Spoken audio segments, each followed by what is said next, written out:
continues to advance its illegitimate claims in the West Philippine Sea. The temporary bases are important real estate for the U.S. as it monitors Beijing's troops in the South China Sea. Several Chinese Air Force drills have come within miles of Taiwan recently, as China hopes to flex its military might. In recent months, tensions have risen to new highs with Beijing over how much autonomy the island should have. A spokesperson pushed back on Thursday's announcement. This is an act that escalates tensions in the region and endangers peace and stability. Regional countries should remain vigilant about this and avoid being used by the U.S. The signing of the defense accord officially completes the U.S.'s so-called arc around China, connecting U.S. troops in Australia with those stationed as far north as Japan and South Korea. Reporting for Newsnet, I'm Ryan Thompson. Profit called the All-America Chinese Youth Federation in 2012. The group's official website describes her as an honorary president. The report says 5 members of the federation's leadership have been involved with certain Chinese organizations. These groups are believed to function as intelligence gathering arms for Beijing, all of them allegedly working for China's United Front Work Department. The state agency is tasked with expanding the Chinese Communist Party's influence overseas, often through media, propaganda, and other means. Experts say it's involved with Chinese espionage efforts. Zooming in on Chu's ties to All-America Chinese Youth Federation, her responsibilities as honorary president for the AACYF are unknown, though she's taken on leadership roles for events hosted by the group. The report says she took on the title of chairman during a 2013 tech summit in Silicon Valley.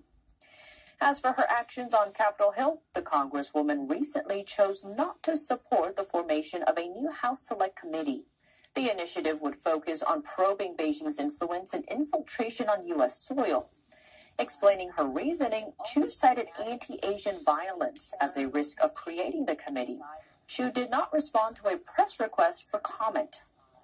Chinese leader Xi Jinping's ambitions toward Taiwan should not be underestimated. That's the warning U.S. Central Intelligence Agency Director William Burns gave on Thursday at Georgetown University in Washington. He said the message is based on intelligence the United States obtained, that Xi had directed his military to prepare for an invasion of Taiwan by 2027. Though that doesn't mean he actually intends to carry out an invasion. Burns added that the Chinese leader was likely surprised and unsettled and trying to draw lessons from what Burns called the very poor performance of Russia's military in Ukraine.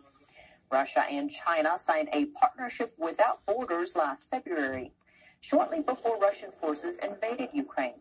Their economic ties have grown as Russia's relations with the West have shrunk. The Russian incursion had fueled fears in the West that China might make a similar move on Taiwan. Beijing has not condemned the Russian operation against Ukraine, but it has been wary of providing material support that could trigger Western sanctions, like those against Moscow.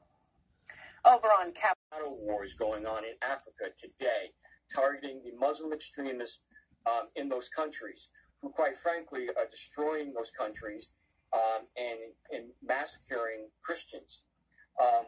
So, yes, because of these conflict, because of poverty, because of corruption, human trafficking is an epidemic, and organ harvesting and baby harvesting is at an epidemic right now in Africa. Todd, could you just try to help us understand the difference between trafficking and smuggling? Sure, it's pretty simple. Smuggling is voluntary. The participants are paying for the service.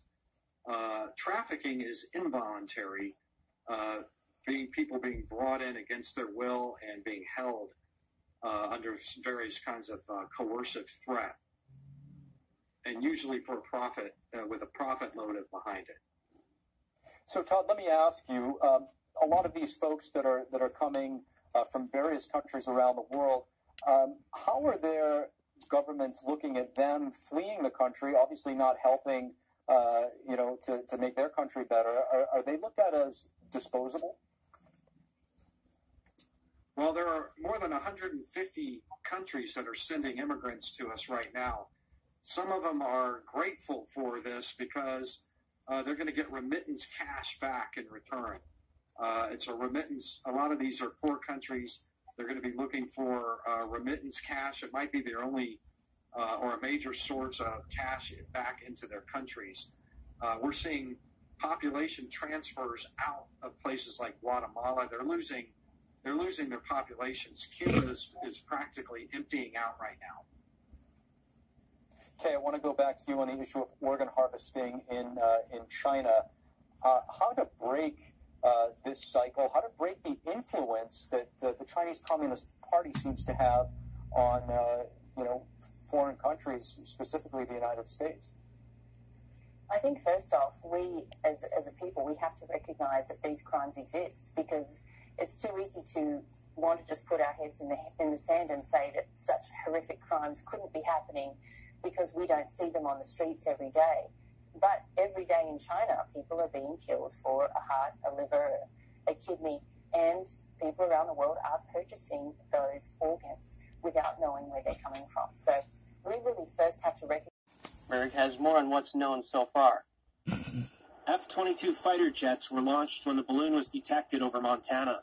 Senior military leaders advised President Biden not to shoot it down. A senior defense official cautioned that the balloon is big enough to cause debris damage to those on the ground. The official says the balloon's current flight path carries it over a number of sensitive sites. He didn't go into detail into what those sites were. Montana is home to Malmstrom Air Force Base, which houses 150 intercontinental ballistic missile silos. It's possible that's what the surveillance balloon was trying to get a closer look at. But the Pentagon says the balloon doesn't have significant value above what Chinese satellites already have for intelligence gathering. The Pentagon press secretary says the military has taken measures to conceal any sensitive information that could be spotted from such a craft. Retired U.S. Air Force General Philip Breedlove noted the timing of the incident and questioned what the balloon was carrying or trying to sense and collect. When you get a big package like this that can carry a lot of kit, it's concerning to know what they're actually after. Breedlove suggested the possibility of the Chinese regime trying to provoke a preemptive response. If we shoot down a Chinese object over our airspace, is that a precedent that we can live with? Would we then set a precedent whereby we think we're flying in international space near China, but they believe it's Chinese airspace and they take the same action that we did? The incident comes at a time of heightened tensions between China and the U.S., and just days before Secretary of State Antony Blinken plans to travel to Beijing. It's pretty clear that China and Xi have obviously been a lot more aggressive about their military presence, South China Sea, their threats on Taiwan. The Pentagon has reportedly engaged Chinese officials through multiple channels and communicated the seriousness of the matter. Jeremy Sandberg, NTD News. Afternoon. There's a report of an explosion over top of Billings, Montana yesterday evening. I don't know, probably about 6. It was still daylight. The lady allegedly got a video of it, and it's all over the internet. And I got a feeling it was either a self-destruct or we shot it down. The purpose of it being here was to spy on America. And who knows what kind of information they may have collected.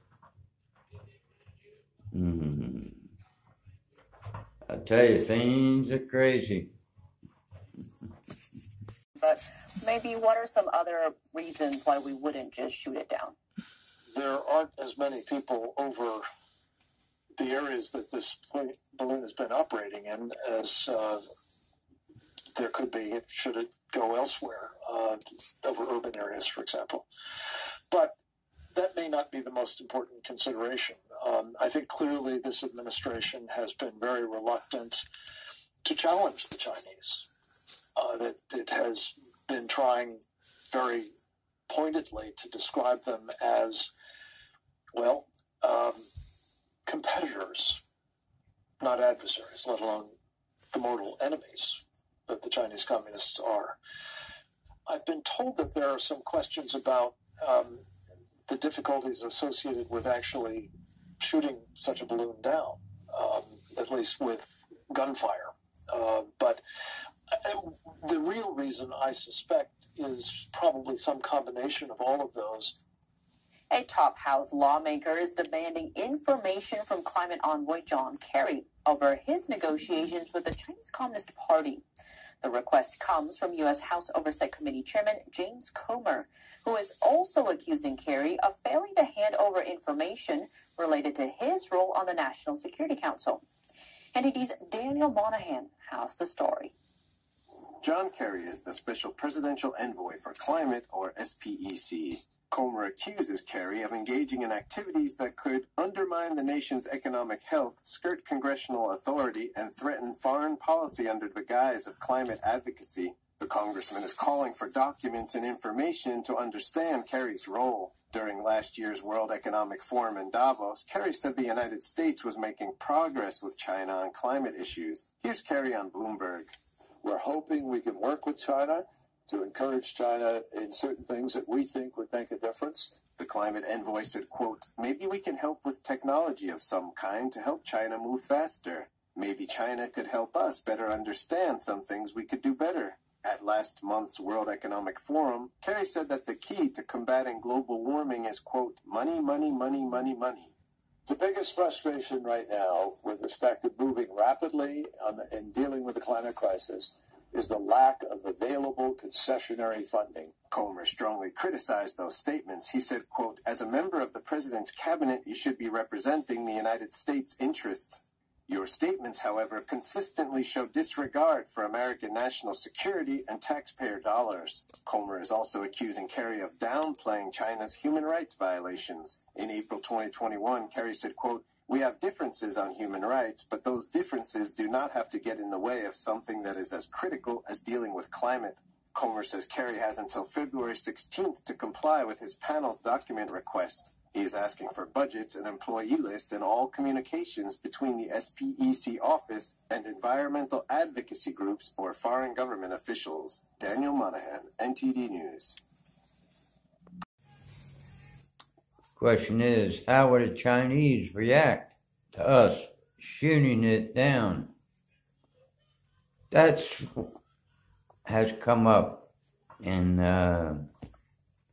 conversations with other people. What will the Chinese do?